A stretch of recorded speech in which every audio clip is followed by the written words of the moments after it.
Hello Varlets. The patch notes for patch number 10, Rejects Unite, has just dropped. While the last comms revealed the meat of the content drop, these notes give us a much deeper look at what's coming into the game today.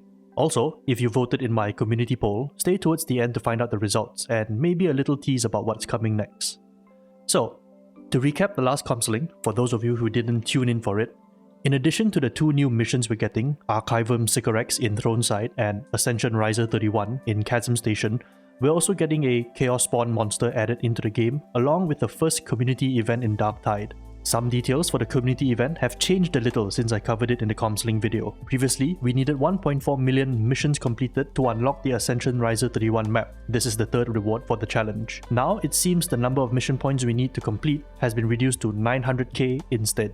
That's a 36% reduction. The difficulty bonuses are still the same. Playing on higher difficulties will count as completing more missions, where completing a damnation mission is worth 5 mission points instead of the base 1 for completing the lowest difficulty of Sedition. Moving on, the bulk of the patch notes goes into great detail about the Commissary. That's the new cosmetic shop that has taken over where the old armory used to be on the Morning Star. Here, we'll be able to purchase a bunch of operative cosmetics for auto Dockets. All the cosmetics that used to be sold at the armory have been moved here instead. In total, we have about 114 new cosmetics coming in. All of these cosmetics are basically recolored versions of our existing Penance Cosmetics, which I know is a downer for some of you, but I have to say some of them look really banging. Let me show you some of my favorite examples.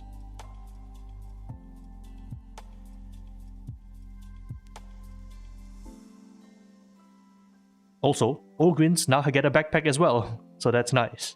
In addition to these cosmetics, we'll also be getting some UI overhauls for the Commissary and our Cosmetics tab to better look at the cosmetics we've unlocked. Game balance wise, this patch has next to nothing unfortunately, but in terms of what we got, we received a tweak to Hunting Grounds. Now they'll spawn bigger waves, but will only happen a couple of times on the higher difficulties so as to not slow down the pacing of the game too much. They've also tweaked Medical Crate healing for down players.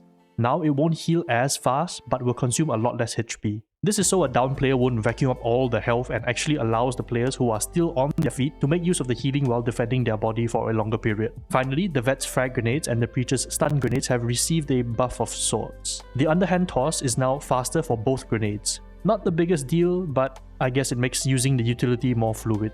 Overall, patch number 10 is not very exciting, especially for a buildcrafter like myself. I was really hoping for some weapon balance passes, so some of our least used weapons could see the light of day, but I guess we'll have to wait a while more before we get another balance pass for weapons, blessings, and feats. On a side note, 5 days ago, I released a community post talking about the state of the channel. In that post, there was a poll where I gave you guys the opportunity to decide on which of the following weapons I would release my next review on. Seeing as there are no balance passes with patch number 10, I'm going to close the poll with this video and reveal the results here. It looks like I'll be releasing the weapon review on the Hellbore lasguns next. And I won't say much in this video, but if you love how in-depth I got with my Cantrell lasgun, then you are really going to love the Hellbore one as well. These bunch of lasguns are not what they seem, and they hold a lot more secrets than meets the eye. So look forward to that coming out soon. Thank you all for watching, and I'll see you in the next one. Varlets.